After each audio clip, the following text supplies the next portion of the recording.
아, 네, 세 가지, 네 가지 정도. 그래서 먼저 금융자본 개념에 대해서 그 이제 발제문에서 올바르게 지적을 하고 있어요, 개념 자체를. 그런데 이제 약간 혼용해서 그 쓰는 게 있는 것 같고, 그건 뭐 사소한 문제인 것 같고요. 문제는 이제 그거보다는 그래서 어떻게 되냐면 이제 국제 금융 주도성이 명확하지 않다라고 했는데 사실상 금융자본의 개념상으로 보면은 뭐냐면은 산업자본으로 전환된 화폐 형태의 자본, 이게 이제 레닌이 한 말이거든요. 그걸 금융자본이라고 본다라면 신자유주의 과정은 금융자본의 주도성이 명확한 거 아니냐 이렇게 이제 얘기해 볼 수 있을 것 같고요. 그다음에 제가 한 가지 더 덧붙이고 싶은 거는 자본 간의 이런 그 생산업원 투쟁은 산업자본이나 금융자본 간의 형태로 나타나기도 하고 현상적으로는 내지는 군산복합체와 거대 테크기업의 대결로도 나타나기도 하는데 어쨌든 간에 이게 본질이 아니라 자본 간의 생산업원 투쟁은 독점이 강화될수록 투쟁의 격렬성도 강화된다.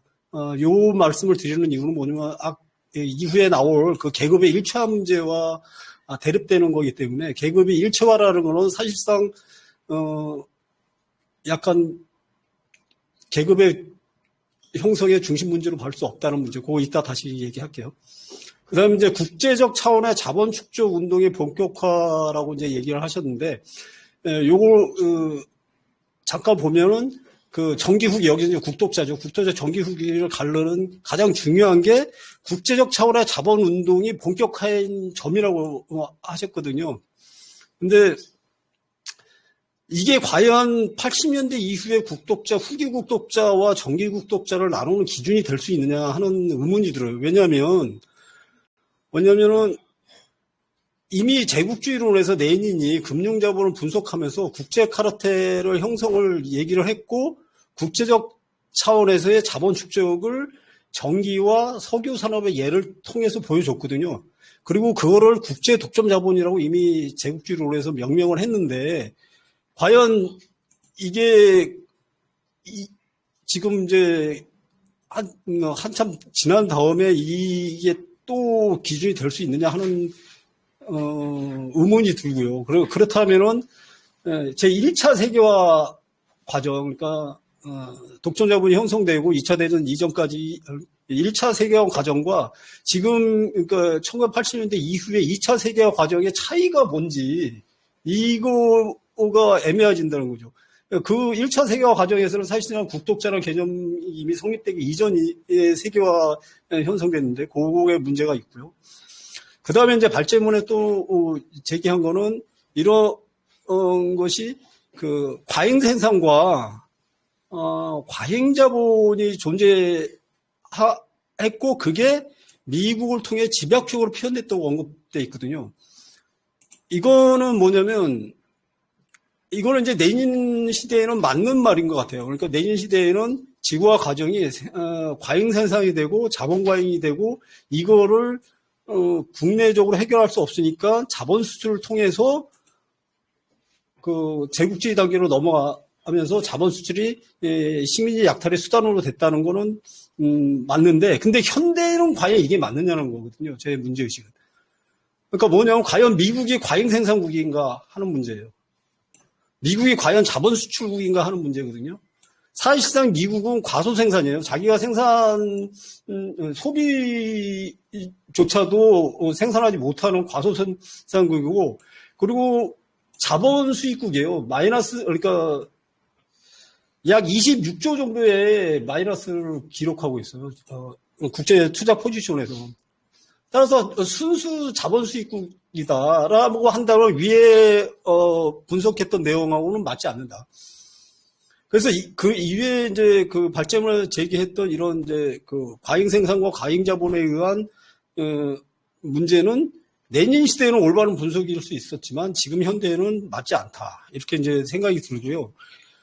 그렇다면은 이렇게 현대 그 자본주의, 현대 제국주의에 나타나는 이면에 있는 제국주의 자체의 변동을 분석해야 된다는 거예요. 이렇게 현상적으로 과잉 생산도 아니고 자본 수출도 아닌 자본 수입국이 최강의 제국주의가 됐을 때 그 이면의 자본주의 운동의 변화를 밝혀야 되는데 그렇게 밝힌다고 했지만 그 내용이 생산의 국제화만 언급되어 있다는 거예요. 제가 보기에. 아까 말했듯이 이게 19세기에 시작된 1차 생산의 국제화가 어떻게 다른지 모르고 그 차이가 설명이 안 돼 있고 그 다음에 자본 운동이 어떻게 변동되어 있는지 자본 운동은 똑같이 자본 축적 운동은 같은데 양적으로 세계화된 게인지 아니 자본 운동 자체의 변화로 세계화는 결과적으로 현상적으로 나타난 건지 근데 여기에는 그런 설명이 없다라고 보여지고요. 그래서 단지 이제 그 표면적인 제가 보는 거는 그런 전지구적 거대한 슈퍼 제국주의로 나타나는 것이 형상이 아니라 현상인데 잘못됐네요. 현상 과정을 그냥 묘사하는 거에 불과한 거 아니냐. 자본 운동의 그 내적 그 운동 메커니즘의 변화는 하고 있지 못한 거 아닌가 이렇게 생각이 드는 거고요. 그 다음에 이제 한 가지 더 덧붙이면 요거는 이제 이러한 현대 자본주의에서 아까 말했던 자본 수출 문제하고 제가 여러 가지 많이 있지만 현대 자본주의의 그 특징 중에 크게 두 가지를 드는 거는 아까 말했던 자본 수출 문제의 변화하고 그 다음에는 공학론이에요. 막스주의의 공학론은 과잉 생산 공학론이거든요. 근데 현대 아까 봤듯이 2008년 공황은 소비국이고 과소생산국인 미국에서 발생했다는 거예요. 만약에 과잉생산 공학론이 맞다면 과잉생산국에서 먼저 시발이 돼야 된다는 거죠. 뭐 중국이든 뭐 아시아든 뭐 유럽이 만약 과잉생산을 했든. 근데 미국은 아니어야 된다는 거죠. 만약에 이런 과잉생산론에 대한 해명이 돼야지 자본 운동의 그 이면의 문제, 이면에 있는 자본주의의 자본 운동의 이면의 문제가 밝혀지는 거 아니냐. 근데 이 문제에 대한 지적도 없다. 이게 이제 제가 생각하는 이제 문제 의식이고 따라서 현대 자본의 특징을 이 두 가지 점에서만 보더라도 생산의 국제화 같은 범주로는 설명할 수 없는 거 아니냐. 이 특징을.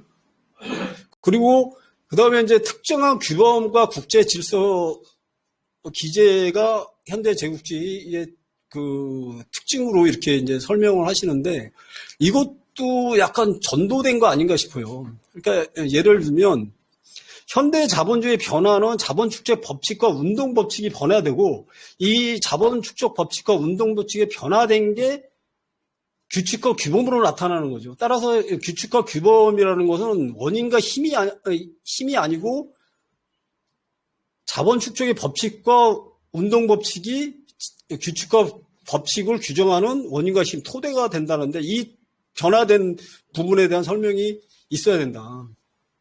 그리고 저는 이 부분에 대해 여기서 설명 뭐 길게 할 수 없지만 저는 이제 자본운동, 자본 축적 법칙의 변화를 의제자본주의적 운동이라고 그 전에 이제 제출한 바가 있고요. 여기서 잠깐 그 광고를 하면 내일 2시에 그 민주노총 15층에서 요 주제를 가지고 제가 이제 발표하기로 돼 있으니까 관심 있는 분들은 오셔서 토론에 참여해 주시면 되겠습니다. 그 다음에 이제 세 번째로는 여기서 이제 쟁점 중에 하나인데 국제 독점 자본주의 문제에 대해서 보겠어요. 그래서 이제 그 발제문에는 국제 독점 자본주의가 발전하지 못했다, 완성을 못했다 그렇게 추구를 했지만 이렇게 되면서 두 가지 근거를 들었어요. 국제 독점 자본 계급이 성립 안 돼 있다는 거고, 그 다음에 상부구조로의 세계 정부가 구성이 안 됐다 이렇게 되는데, 그래서 이제 국제 독점 자본주의라고 할 수 없다 이렇게 제기를 하셨고요. 그럼 먼저 이제 계급 문제를 먼저 볼게요. 그래서 계급 문제에서 국제 독점 자본주의 내부의 일체화 정도, 그 다음에 자아의식과 자각 정도, 이게 계급 성립의 이러한 기준으로 제기를 하셨거든요. 근데 과연 이게 계급 성립의 기준인지 저는 의심스러워요. 왜냐하면 막스주의 계급의 기준은 뭐냐면은 자본과 계급은, 그러니까 다른 계급은 안 할게요. 자본과 계급. 생산수단을 소유하고, 첫 번째. 그 다음에 자본운동의 실행자로서 인격을 갖고, 그 다음에 세 번째로 거기에서 나온 이윤의 귀속 주체란 말이에요. 이 세 가지가 자본과 계급을 규정하는 요소예요. 그러니까 뭐 일체화라든지 계급의식이라든지 이런 거는 그 현상적인 거고 상황과 조건에 따라서 나타날 수도 있고 안 나타날 수도 있고 왜곡되게 나타날 수도 있고 정형하게 나타날 수도 있는 부차적인 문제에 불과하고 존재를, 그러니까 자본과 계급 존재의 유무를 결정하는 요소는 아니다. 이렇게 설정이 할 수 있을 것 같아요. 그렇다면 발전을 인정하시 어떻게 인정을 했냐면 이렇게 인정을 했거든요. 국제 독점 자본은 이미 상당 정도 발전하여 오늘날 사실상 자본주의를 대표하기에 이르렀다. 이렇게 얘기를 하셨어요. 그러니까 국제 자본주의가 이미 현대 자본주의를 대표하기에 이르렀다면 그 소유자하고 운동의 실행자 그리고 그 국제 독점 자본의 이윤의 귀속 주체는 존재해야 되는 거예요. 이거는 전제로. 이게 그 독점 자본주의가 이미 대표하게 됐다라면. 만약에 이런 게 존재하지 않는다면, 이런 계급이 소유자로서 실행자로서의 이윤 귀속 주체로서의 계급이 존재하지 않는다면 위에서 말씀하신 국제 독점 자본은 허구가 되는 거죠. 허구. 주체가 없는, 실행 주체가 없는 허구 간염의 대상이 될 수밖에 없게 돼요. 따라서 국제 독점 자본주의의 그 계급의 부재를 증명하기 위해서는 일체화라든지 의식의 문제가 아니라 국제 독점 자본 운동의 부재를 먼저 설명해야 된다. 만약에 국제 독점 자본의 운동 자체가 없다. 이렇게 하면 당연히 계급의 부재는 따로 증명할 필요 없이 증명되는 거거든요. 근데 발제문에서는 국제 독점 자본주의 이미 현대 자본주의를 대표하는 거라고 했는데 그 대표의 실행자이고 그 소유자가 없다라고 한다는 거는 모순이다. 이렇게 이제 제기하고 싶고요. 그래서 이제 그러한 일체화라든지 이런 거는 우리가 인식의 문제인 거고 분류의 문제일 뿐이다. 현상적인. 이렇게 이제 보여집니다. 그 다음에 이제 세계 정부 문제예요. 세계 문제, 정부 문제인데 이건 국가 권력에 대한 막스주의적 분석을 약간 설명을 해야 이 세계 정부 문제를 제기할 수 있을 것 같아요. 그러니까 물론 이제 상부 구조의 핵심적 구성 요소예요. 상부 구조 여러 가지 있지만 그 중에 가장 핵심적인 게 이제 국가 권력 문제인데 문제는 이게 약간 형식적으로 접근한 거 아닌가 이렇게 생각이 들고요. 왜냐하면은 국가라는 거는 그 토대, 그러니까 예를 들어서 현대에도 요거 예를 하나 들게요. 사우디아라비아 같은 그 봉건적 왕정 국가가 자본주의 국가의 상부 구조로 존재한다는 거예요. 그리고 도시 국가도 많아 있었고 어떤 상부 구조의 형태는 1대1로 딱 규정되지 않는다는 거예요. 어떤 그 토대에 의해서 거기에 딱 꼭 맞는 형식이 있느냐. 형식은 다양하게 존재할 수 있고 그거는 상황과 조건 그다음에 그 자본가의 요구에 따라서 변화된다.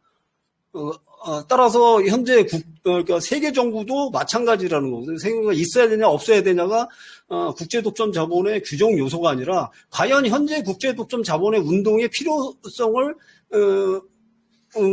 세계 정부가 실행하는데 필요하냐 안 하냐를 따져야 된다는 거예요. 세계 정부가 없을 수도 있거든요. 그래서 제가 생각하는 거는 먼저 이제 그렇게 생각을 먼저 하고 그러면 그걸 먼저 얘기를 해보면 자본과 계급이 이제 어떻게 그 상부 구조를 해야 되냐면 자본운동의 집행자로서 그리고 이윤의 귀속자로서 역할이 중요하게 설명을 해줘야 된다. 역할을 할 수 있는 이런 이제 집행자의 역할을 할 수 있는 기구가 있으면 그게 꼭 국가의 형태를 띠지 않더라도 된다는 거거든요. 그리고 그렇다면 이제 국가 그 역할은 뭐냐? 자본과 계급의 국가 역할은 자본 축적을 유지하는 기능은 한 가지하고 두 가지 크게 세 가지인데 막사가 제기하는 건 크게 세 가지인데 일단 여기서는 두 가지만 제기할게요. 자본운동을 유지하는 역할이 하나 있고, 그 다음에 그러한 지배계급을 정당화하는 게 필수적 역할이에요. 두 가지요. 그 다음에 이제 부차적으로 외적을 침입을 막는 게 세 번째 역할인데, 이게 국가의 역할이거든요.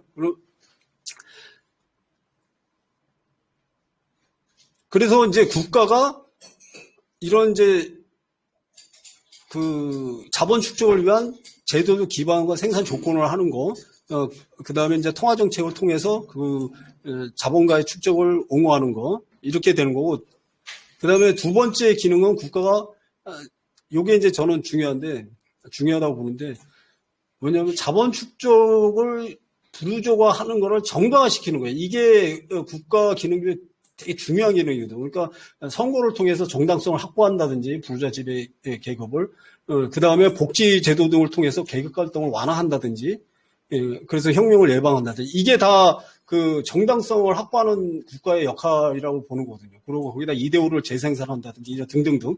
이게 제가 보는 거는 막스주의에서 중요한 국가 중에 강가하는 국가 중의 역할 중에 하나예요. 그러면 이제 이 두 가지 기능이 있고, 그래서 국가는 이 두 가지 기능의 모순적 통일체라고 이제 본단 말이에요. 그러면 이제 좀 봐보면, 그러면 자본가 계급은 이 정당성 문제를 어떻게 보느냐는 거예요. 정당성 문제를. 자본가 계급. 국가 기능 중에 두 가지 중에 하나의 자본 축적을 옹호, 지원, 확보하는 기능은 당연히 자본 계급을 요구하는 거지만, 형식적 정당성을 과연 요구할까? 요구하지 않는다는 거예요. 국가 속에서. 그래서 작은 정부가 나타나고, 그러니까 야경 정부가 나타나는 거죠. 그리고 그 정당성을 회피하는 방법으로 쿠데타 등이나 독재 여러 가지 수단을 쓰고, 그 다음에 사우디아라비아 같은 왕정의 형식을 취한다든지 이렇게 그 회피하고자 한다는 거예요. 그렇다면 국제 독점 자본가는 과연 정부를 원할까 하는 문제가 제기돼요. 세계 정부를. 당연히 국제 독점 자본도 자본의 속성상 거추장스러운 세계 정부를 원하지 않는다는 게 제 입장이에요. 왜냐하면 국제 독점적 입장을 볼 때 전 세계 인민에게 정당성을 확보하는 일 없이, 이런 정당성을 확보하는 일 엄청난 그 힘들고 돈이 많이, 그러니까 효율성이 떨어지는 거거든요. 복지도 해야 되고 뭐 등등등. 그런 거 없이 국제 독점 자본의 이익을 실현하는 세계 정부가 가장 좋은 정부. 다시 말하면 세계 정부라는 정부가 없는 세계 정부.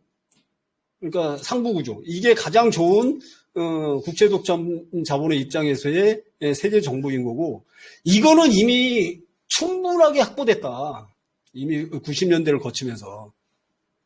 그러니까 국제 독점의 입장에서 볼 때 정당성에 기초한 세계 정부 없는 신자유적 세계 질서는 가장 완벽한 자본 축적망을 지원하는 세계 정부인 거죠.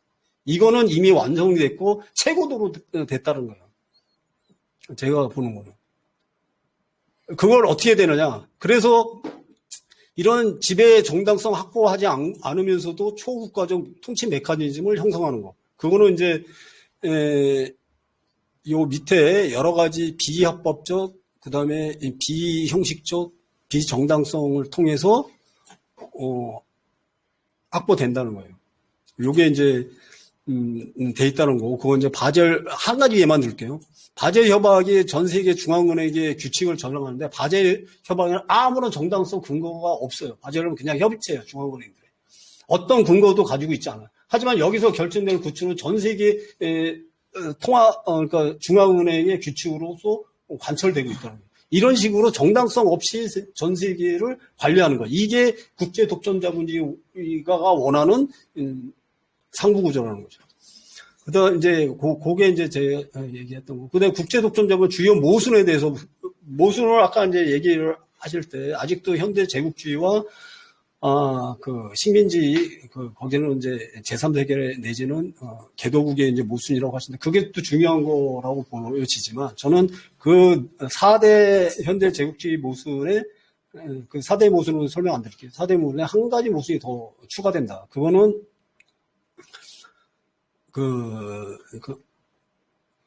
그게 이제 어디에 나오냐. 그 국제 독점 자본주의하고 국가, 주권 간의 모순이다. 이게 이제 국가 주권과 국제 독점 간의 모순이라는 거예요. 이게 왜 나타나냐면 아까 말했듯이 국제 독점 자본은 국가 권력의 지배 정당성이 없는 거잖아요. 국가 주권은 지배 정당성이 있는 거고 형식적으로나마. 그럼에도 불구하고 국제 독점 자본이 각국의 경제적으로 정치적으로 아까 말했던 비공식적 네트워크 내지는 비공식적 기구를 통해서 지배한다는 거예요. 실질적으로. 따라서 이런 실질적 지배와 형식적 지배 간의 모순이 바로 현대 국제 독점 자본의 모순이다. 이렇게 이제 얘기 나오고, 그게 현대 나타나는 소위 말하면 주권주의자들과 글로벌리스트들 간의 대립의 형태로 나타나고 있다. 이 모순에 의해서. 그리고 이제 그 발제문에 나왔던 브리스의 진보성은 다 동의하는 바이고요. 그 다음에 이제 여기서 이런 이제 국제 독점 자본주의 그 모순의 주권과 국제 독점 자본의 모순에서 한 가지 중요한 거는 주권 문제. 이건 민족 문제하고 다르다는 게 민족 문제는 자본주의 생산력이 덜 발달한 나라에서 자본주의를 어떻게 생산력을 발전하느냐의 문제에 포커스가 됐다면, 주권 문제는 그 주권의 주인이 누구냐에 포커스가 맞춰져 있다는 거예요. 그래서 전혀 다른 문제, 그러니까 비슷한 문제인 것 같지만 주권 문제는 주권의 주인 문제가 중심으로 이동했다는 문제이고, 따라서 이 문제는 사회혁명의 아주 핵심적인 문제가 된다. 이렇게 이제, 그리고 이제 왜 그러냐면 현대 자본주의에서는 이미 글로벌화 돼 있기 때문에 민족 자본가라는 게 사실상, 그러니까 민족 국가는 민족 자본의 시장 기반을 의미한다고 생각이 들거든요. 그런데 지금 이미 글로벌화된 상태에서는 민족 자본가가 자기 시장 기반을 지킬 의미가 없어져요. 그래서 민족 자본가로서의 자기 정체성은 상실되는 거죠. 존재하지 않는다는 거예요. 따라서 현대는 주권 문제가 중심에 된다. 이렇게 보여지고요. 그래서 혁명 전략은 일국 차원에서는 인민조건을 수립하는 거가 되고, 세계적 차원에서는 주권 기반 세계 질서를 해보는 거예요. 주권 기반 세계 질서. 이거는 다극화하고 다른 거죠. 다극화가 아니라 좀 명명을 하자면 다자주의 세계 질서라고 하는 게 낫지 않을까 싶어요. 다자주의. 어떤 한 몇 개의 신체된 국가가 아니라 각각의 주권 국가들, 그리고 브릭스도 약간 그런 식으로 간다는 의미에서 진보적이다. 이렇게 이제 보여주고요.